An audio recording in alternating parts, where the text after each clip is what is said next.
Hello, and welcome to our Creative Shift Conversations. Over the next few weeks, I'll be chatting with artists who took part in Creative Shift 2025. I've brought together some small groups of artists and others I've had one-to-one conversations with, all about sharing their experience of how the course was for them. My hope is that these conversations give you a genuine insight into what Creative Shift is like, what members took from it, and how it's influenced their practice since. If you're considering joining us this year, hopefully hearing from some past participants can help you to decide whether the course sounds like it's right for you. I hope you enjoy the conversations.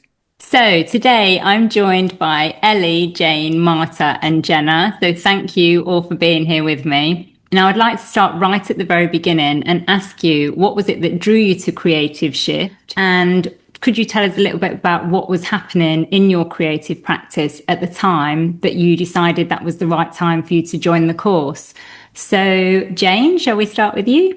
I actually saw you, Sally Ann, on Art Juice being interviewed by Louise Fletcher. Okay. And I really liked what you were talking about and your approach, really, to things. And fortuitously, we don't live that far away because you're in Southend and I'm just across the river in Kent.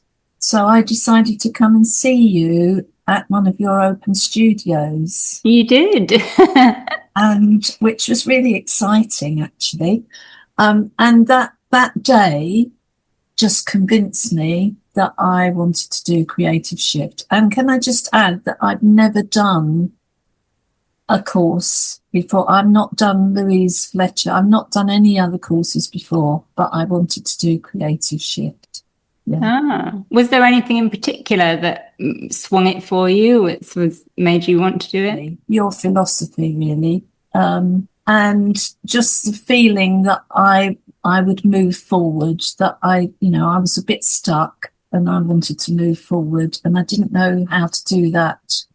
Didn't want to do online courses and things, but this felt different. Okay, amazing. Thank you, Jane. So Jenna, shall we come to you now? Sure, yeah. I discovered you similarly to Jane through another podcast or workshop. There's so many ways that I heard about you over a couple of years. I think I joined your Facebook group and I like Jane said, I really enjoyed your philosophy and I knew that this was something that I wanted to do. Creative Shift, I thought, yep, I'm going to do that. I couldn't do it right then, but I knew that was something I was going to do in the following year, hoping that, I think actually when I heard about it, I signed on and I had just missed it and said, waiting, do you want to put yourself on the wait list for 2024? And so I did. And then I joined in 2024. So different from Jane. I had taken a lot of courses from various teachers and had learned a lot of how to. And my my personality and the way that I do things, the way I manage in the world is learning things. And basically what I did was I took these principles from other teachers and I turned them into rules that I needed to perfect and I needed to get them right. And that doesn't work for creativity, right? That doesn't work. And I think that's, a large part of what drew me to this course where I could start to learn my way of moving through to discover my way of art, my process, my practice. And that is a lot of, and who am I in doing the art, right? So those, and I'm sure we'll get to it, but those are what Creative Shift is about for me, understanding who I am, what do I need, how do I want to practice, and slowly gathering those pieces. And I knew that making art and being creative doesn't come from perfection, right? And I couldn't be free in making my art without understanding who am I more, and what is it that I love, and what is it that I wanted to do. And so, yeah, that was really what drew me. I was just at that point where I was so frustrated with that, trying to make everything perfect and follow everything as rules, and I would get stuck every time I made art. And so I knew that there was another way to go about it. And I had that sense from you with all of the way that I saw you exploring. So that's really how that came about for me. Oh, you make such great points. I'm excited to delve into them. But yeah, you're right. We can learn, like you say, you can learn all the techniques, you can learn all the principles, but it's like we still need like an internal guide. We still need to want to know our own path and like how we're going to navigate that. So, right. Okay. I look forward to coming back to that conversation. Thanks, Jenna. Elli, could we come over to you with the same question? What drew you to Creative Shift? Well, very, very similar to Jenna. I heard about it the same way that Jane did on the Art Juice podcast. And I was at a point where I knew I didn't need any more how to do things, but I really wanted to know why I was doing things, and just really how I can go forward with my practice. I knew what to do. I didn't know why I was doing it. So that is why I decided to do it. Yeah. Okay. Amazing. Thank you. And Marta, should we come to you? Yeah, I'm exactly the same. I just wanted some clarity about why I was doing things, because similarly as Elli and Jenna, I had done some courses, like free workshops and different things, and I was learning skills, and I was patient with it. I gave myself some time because I knew that I have to practice some things to get certain results, but I just wanted to know, why am I drawn to certain things? Like, I didn't want to just think, oh, but I just feel it. I just wanted to go deeper into that. And also what I similarly as Jane and Elli, I heard about you on the podcast. I heard the interview, and what I really loved about about Creative Shift was that, it wasn't about technical skills, but it was about more the process. And I'm genuinely fascinated with the process that different artists take part in, and I wanted that for myself. And it was maybe, I don't know, a little bit, well, I wouldn't call it like selfish, but I just really wanted to define more what I was doing, to be more aware and present in my process. And also that was the first time, actually was my first year, so I wasn't sure if I actually deserved to do it, because I hadn't been painting for that long. It's only maybe 2 years, but I did my creative outlet was photography, analog photography, and I've always been drawn to art, so I knew I had it within me, but I just wanted to just kind of define whatever I was doing to give it proper shape. So it was a little bit of a mystical experience for me, because I was just suddenly becoming one of those people who go into their studio, because it's still in my kitchen, and have a process. And I wanted to become more aware of it, like, where am I in it, and where is it leading me? So it was just about the experience of being an artist. So not technical skills. These things I can just do on my own, and just search for them, but this was more, it was a journey. So that's why I thought it would be fascinating just for myself to experience that kind of thing. Yeah, I mean, you mentioned so many things there, and I think what's interesting for me is the reason why we choose to want to understand our process more, and we want to understand the whys, is because it's, gives us a quiet confidence as well when you out there and you sort of, if you're not sure about what you're doing, but if we can understand a little bit more about why we're choosing certain things or why we're interested in certain things, that can fuel something else. And it's like, offers us a little bit of courage as well, doesn't it? When we feel like we're on the right path because we've got some understanding. And they're real kind of breakthrough moments, aren't they? Because it's like your work reflects back at you and you can understand it. So, okay, well, that brings us really nicely onto how you each experienced the course. What was the experience of it like? I don't know if we want to circle back to you, Jane. Well, I just thought it was magic, to be honest, because you work your way through it, and I'm quite conscientious about doing all my homework, and I thought, nothing happened to start with, and I thought, I don't know what's going on here, and then suddenly things just seemed to start to emerge, and things changed, and very gently, and well, that's all I can say. It's magic. It's magic. Did anybody else have what Jane was saying there? How like things sort of quietly emerge and then something happens and you have a little.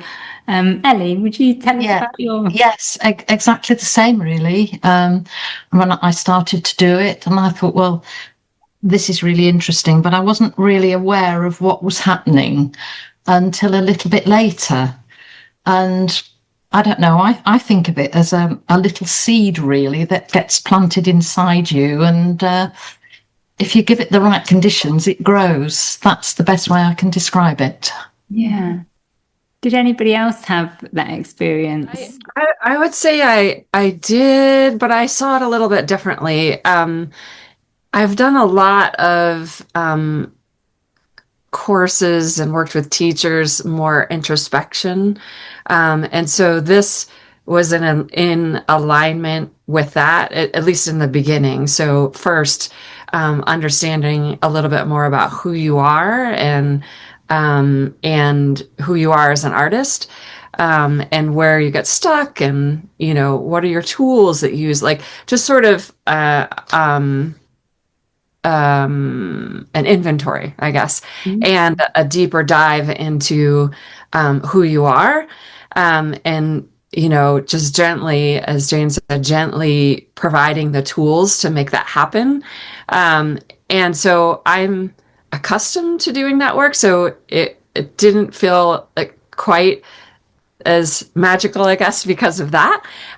But as you started to, the course is really well built, in the way that you pull us along, and the structure of the group calls and the support that you feel in the group.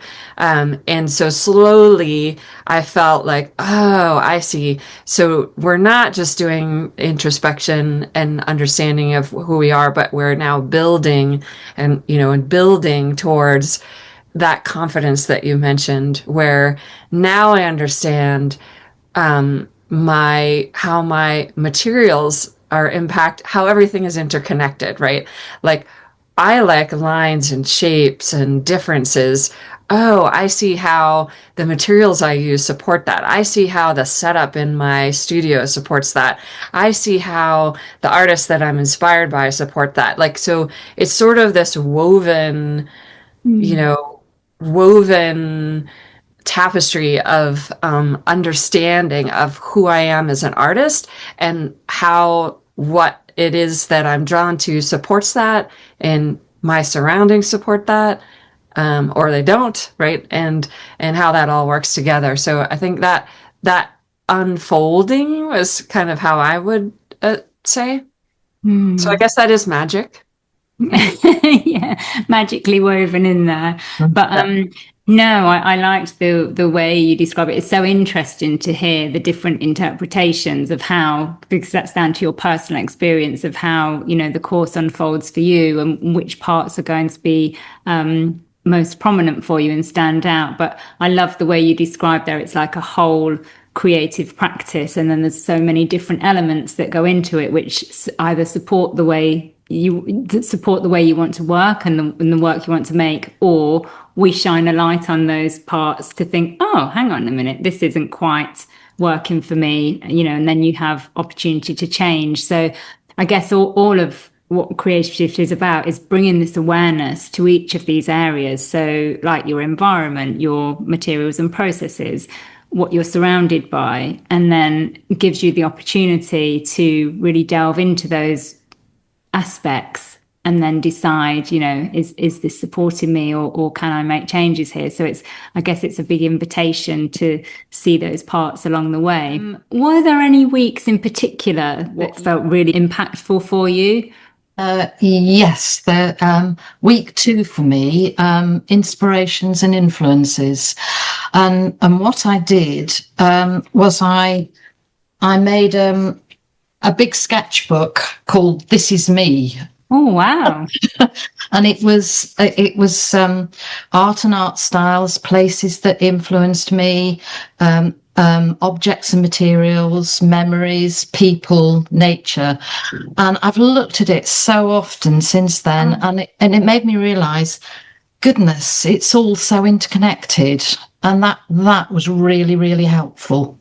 Really helpful. That's exactly what I hoped for that module. I hoped that it would become a reference book for you to be able to look back on and say exactly that. This is me, and obviously this is me changes, because as we change, our influences might change. So they are kind of like working documents or working books that you are invited to, continue on and keep updating. But I'm really glad you shared that, Elli, because that was actually a new module for Creative Shift last year. We didn't used to have that one in, but I felt when I was going through, because I always question myself about the struggles or the challenges we face, and I think I could come up with any and think which week of Creative Shift answers that or gives us more in-depth information about that. And there was so much that came up around influence and inspiration that I thought, I don't have a module on this, I don't have a pocket for this.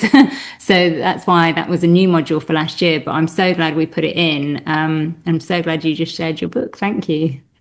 Okay. Who else would like to share anything about a particular week or a particular moment or conversation that took place that was a bit of a light bulb moment for you? I think week 4 for me, processes particularly. I was constantly getting stuck in my process and getting frustrated and repeating mistakes and, just going backwards and forwards. And I still do that a little bit now, but Creative Shift has given me the tools to actually analyze what it is I'm doing. And it's been happening this week, actually. I got, did my usual thing, started painting, got frustrated, you have a good day, then you have a bad day, and learning to, realizing that actually having a good day and a bad day is actually probably a good thing, because then you're going to have another good day. Yeah. And we learn so much from those other days. Well, exactly. I was making the same mistakes. I was getting frustrated with my colours. So I thought, right, go back to the beginning. I've got to look at the colours. So I did a bit of colour mixing, and now I'm back on track again. And I'm going, and I would never, ever have done that without Creative Shift. That has taught me, I suppose it's discipline in a way, isn't it? But it's not a harsh thing, it's learning to analyze what it is you're doing and go back. Yeah, I mean, I think there are a very practical set of tools that the weeks cover, and because let's face it, in our creative practice, we're going to be going along a path and then we're going to go off on a tangent. And then it's like, oh, where am I now kind of thing. So if you're feeling lost or feeling stuck, or it's kind of like, I love the idea of you being able to come back like you did and almost like regulate yourself back on, like realign back on where you wanted to go. Or you can, I think from going through the modules, we learn to increase our sense of awareness in the practice, so that we can sense then, hang on a minute, this isn't where I want to be, or this is feeling like this in some way. So we can go back and pick up those tools again and think, right, where can I go from here? What do I need?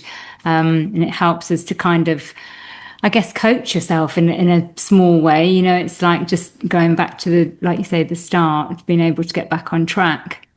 And the fact that it's not linear, you know, that you can go backwards and forwards between all the modules depending on, you know, where you are at that particular moment. Yes, exactly, Jane. Yeah, I mean, even on the course, you've heard me probably say a million times, I share the modules in this way because we're in a course. But in real life, your creative practice doesn't look anything like that. You know, you're hopping all around. So this is just like a bank of tools for your toolbox that you can dip into when you need, like you did there. If you feel a bit off track, just go back to that particular module. Does anybody else experience it in that way? Yeah, I think that to me it was week 11 with staying connected to your practice, because it's to me it was very much about just life, how, you know, interconnected life and art are, and I've always felt that, and I really love it because you can in a way let these two worlds just influence each other. And it's like you can curate your everyday with these. I mean, it's all about also noticing and just paying attention to these small things. And I know that we artists are really sensitive to it, and some people are less so. They can't really understand us sometimes. But I value this thing in myself, and I don't know, maybe it's a bit egocentric, but I just cherish it so much. And this this module kind of, I don't know, proved in a way that it's so valuable and that we are always in this state of mind. And sometimes even if we like literally don't make art, we kind of make it by just feeling the things, because I believe that at some point it will, emerge somehow. I truly believe it. I know that sometimes it will take time, but I've noticed it in my practice that after a few months or even a year, something comes up and it just stored somewhere in there. So this, just staying connected to your practice by not being in your practice, but just by observing and noticing, that was really valuable. And it just, in a way, gave shape to my feeling about it. But there was this entire module, devoted to that topic. And I really enjoyed that. So it's everything we do, everything we read, everything we just arrange. It's just, in us, and it comes out, and it's something precious that I find, helpful in the practice itself later on. Oh, brilliant, Marta. I love that. And it's like I always describe it as like a switch, an internal switch, because we're going about the world and we're doing our daily things. And even if we can't be in our studios all the time, it doesn't stop the switch not being able to be on, and we can see things. And like you say, you're almost making sense of the world through your artist's eyes, even if you're not in your studio. And there's so many things that impact when we are in the studio that that are relating to staying connected to your practice. Brilliant. Okay. I can add also, Sally Ann, before you go, my aha came in the play week. Oh, okay. Yeah, and just to say, going back to what I said originally about making everything into rules, right, and print the principles into rules, the play week was really important for me to understand. I think the most recent year, we've started talking about purposeful play and open play and the difference between those. And that was a really big aha for me, because I found that I was doing open play, which was more, expressive and intuitive. But I had an expectation for the outcome of this open play, which doesn't really match, right? Like play isn't about an outcome, as particularly open play isn't really about arriving at an outcome. And that was a really big aha for me in the moment during that week, just having a bigger, again, like it's also a process, but it helped me understand what my mind was doing, the expectations I was putting on the artwork, and my practice. So, yeah. Yeah. That's another thing that was new for last year as well, because as you might know, if you've done the course a few times, it changes slightly each year as I grow and develop in my own practice and notice things about my own way of working. And the open play, purposeful play or focus play was one thing that came up for me. And yeah, it's like you say, Jenna, it's like sometimes we can have a play session or just, go in our studios and move some paint around or do what we do. And then we can feel quite disappointed if it's not how we wanted it to work out. So it can affect our mood, and then it can affect your mindset about, why you're doing this and basically looking for outcomes. But yeah, it doesn't really make any sense to us, does it? If we're going in and you didn't have any kind of rules, but then we're getting disappointed with ourselves. So I thought that was interesting to bring that to our minds, to sort of say, well, if we go in with more purpose, then we have something to be able to analyze that on. And, if we get information back, basically. But if you're just going in with nothing in mind, but then getting disappointed when you're getting like nothing that you're enjoying back, it's the two don't sort of add up. But this is about being aware in our practice, and we only learn these things by doing, don't we? And finding our way through that. So thank you for sharing that.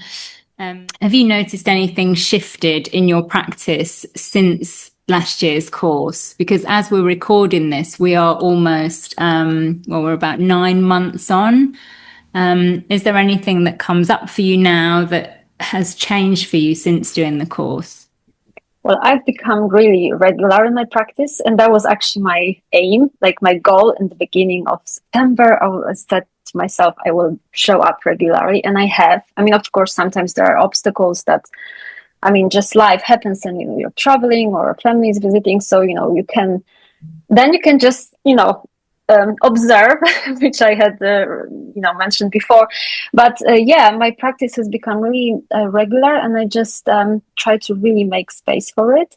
And also, another big gain for me was to be able to define or maybe name the obstacles that sometimes come up, because I don't have a studio. Like, I have the kitchen and kitchen table, so I was really reluctant to take my paints out and everything, because it was just hidden, stashed away in the cupboard. But I just thought to myself, okay, I know what my obstacles are, and now we are encouraged to name them and just do something about it. So I had to do something about it. So I had to think a little bit, and now I have this system where I have a plywood piece of plywood. I just kind of put it on the table. Then my paints are in one box. I just take them out.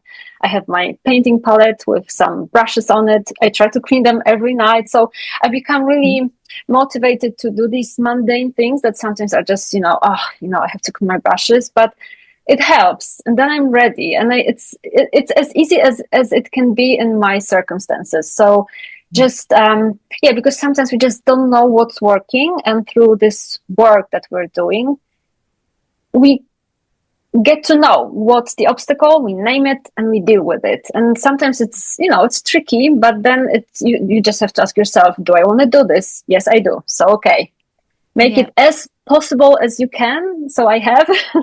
So now I got used to it, and now it's just making coffee in the morning. So but that was I'm really happy, because it's now it's really a part of my life, and I would not give it up, and I try to work it around everything else. And I'm lucky that people around me are tolerant of this. So, but yeah, it's That's yeah. brilliant. I think what you're really describing there is how you've organized your process that enables you to create in whatever size space you have with whatever materials you have. And so that's the part, I guess, of Creative Shift being very practical in that way, and looking at the way that, well, we can have a million can'ts. I can't do this. We are always going to have obstacles in the way. Whether it's time, whether it's others, whether it's, whatever it is, but we have a great focus on, okay, and what can we do with all of that? Yeah. You just have to do it. And whether it's makeshift boards that come out, or, I've done all of those things, and you just do work around and make it work. So, but again, it's shining a light on each of these elements, isn't it? Because it's check in with ourselves, right? When am I getting frustrated? Okay, it's then. So that's the pinpoint, and we shape something around that. Let's find a solution. And that's just how we have to work through the process. So that week for you, that's our materials and processes week. Really, really important for whatever size space we have, or if things are accessible, and that comes down to like the work we want to create as well, doesn't it?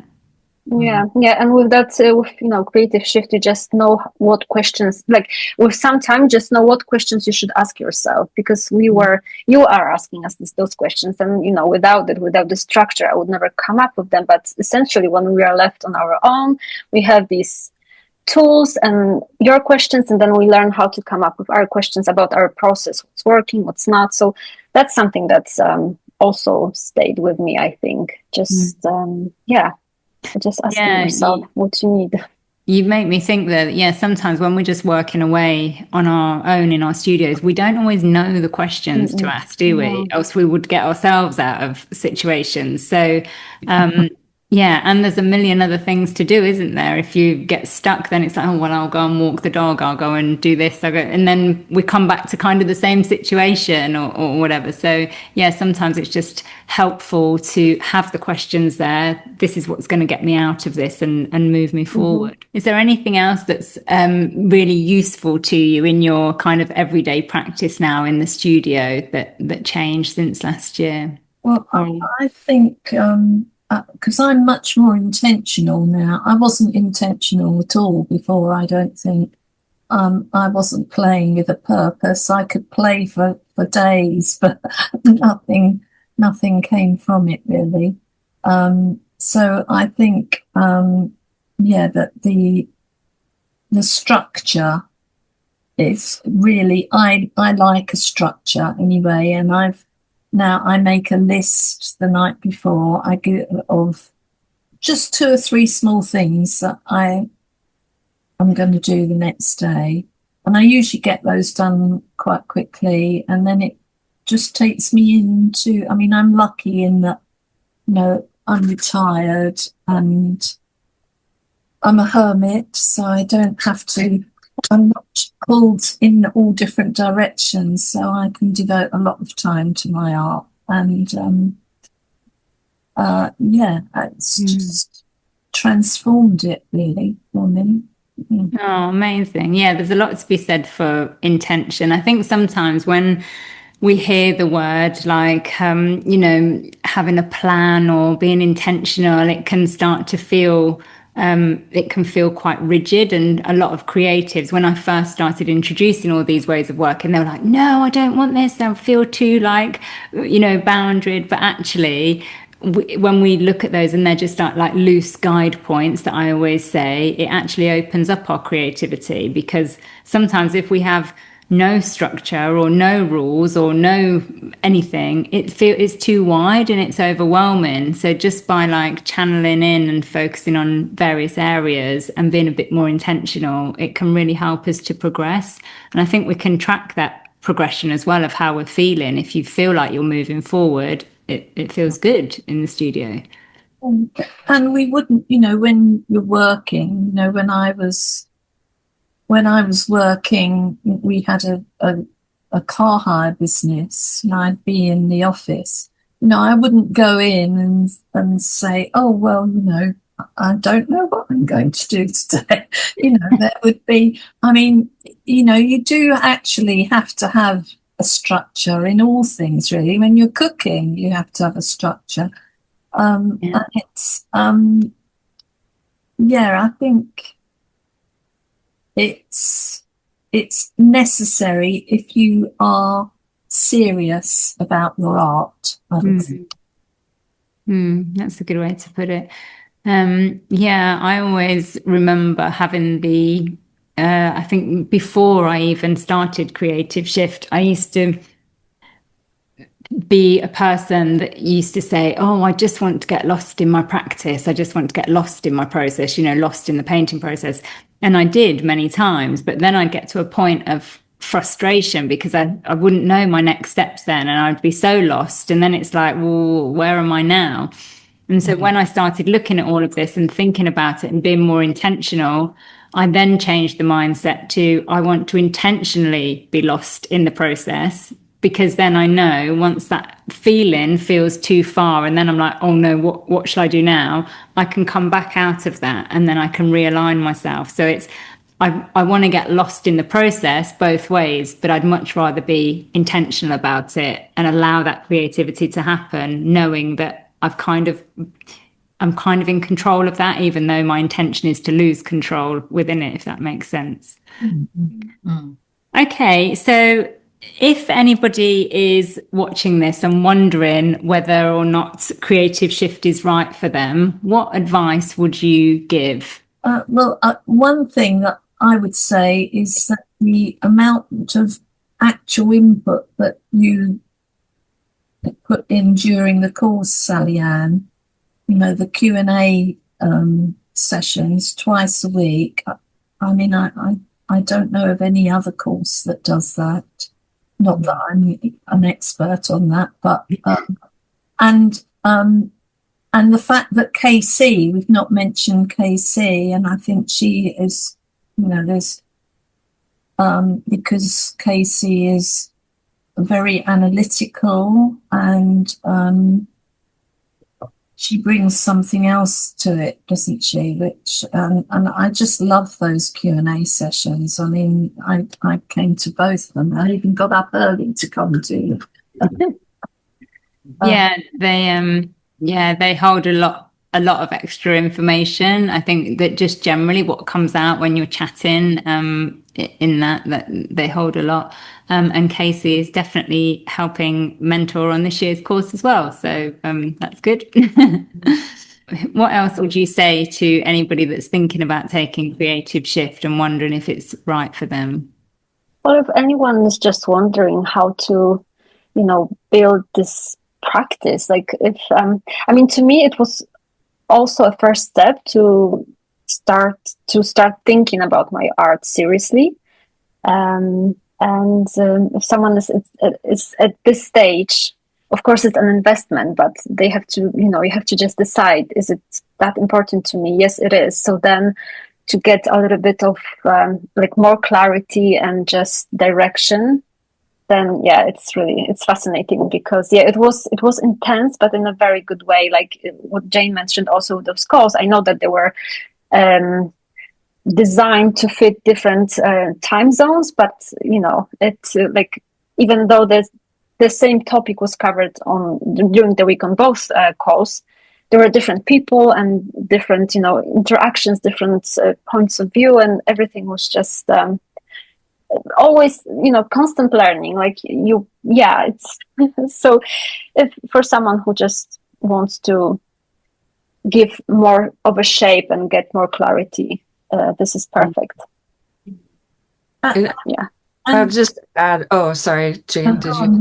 Go, Jenna. Okay. I just wanted to add to what Marta said about. For me, it was to find my way. Right? What is my way?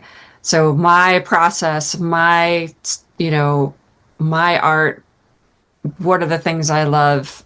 So if you're in a position where you're not sure. You've been practicing on your own. You've taken a lot of courses of technique, and you're not sure what's your way. What, you feel full of all the information, but you're not sure how to start with that for your personal process. I think the community, within the group calls, the lessons, the support from Celian and Casey, and then all of the sort of alumni who've taken the class several times. I've continued to show up, the second year to, because I had gotten so much out of the first year, but I'm still growing, right? I'm still finding my way. I'm still finding my process. I'm still finding who I am as an artist. And so still finding my way. I'm still finding my way as a human. Yeah, aren't we all? Right? And I think, what I've discovered, and lots of people say, is that, how you are in your art shows you ways that you are in, as a person in the world. And that's really come through for me in understanding my process through this course. And I just to add one more thing. I mean, I think the gift of this is really, I feel like I have more confidence to find my own way, right? Like, the course helps in finding my way, but I feel like I have having taken the course, I feel like I have more confidence to find my way when I feel stuck, when I'm unsure, when I'm frustrated. Those aren't things to panic about, right? Like, I can move forward. I have the tools, I have the way, to work my way through it. Yeah. I think, you're right, Jenna, because, why do people come back and do Creative Shift each year? Because our creative process doesn't end, it's not something that is different from learning a technique and then you can bag that technique and then you can, play with it. But finding ourselves in our work is a continual unfolding, isn't it? And like we said at the beginning of the conversation, we change. So, next year there's something different, or there might be an element that as you become clearer, you come to Creative Shift then with thinking. I know some people come with a specific question the second or third or fourth time around because they've grown in their practice and process, that they're refining what they want from it, kind of thing. And I really love the visual image I got when you said, we can arrive at Creative Shift with all the techniques and, tools and how-tos, but it's like, what do we do with them now? So I love that the weeks just gently move through this area and then this area, and each one is just focused on drawing the you-ness out of you. You already have lots of techniques and things, but how do we implement those into a personal practice? Yeah. I think I would say that if anybody asks, is it right for me? I would say, well, it gives you a chance to get to know yourself. That's the best way I can describe it. Yeah. Amazing. Oh, wow. I think that's all. I think that's a lovely place to end. So I want to say thank you to you all for joining me today and sharing that. And I hope whoever is watching this, I hope it helps you just decide whether it sounds like a course for you this year. And we might see you there. All right. Well, thanks everybody for joining me. Take care. I hope you enjoyed today's conversation. If you'd like more information about Creative Shift, please join the waiting list, and you'll find links in the copy below or in the bio, depending on where you're watching this. Okay, thanks. Bye-bye.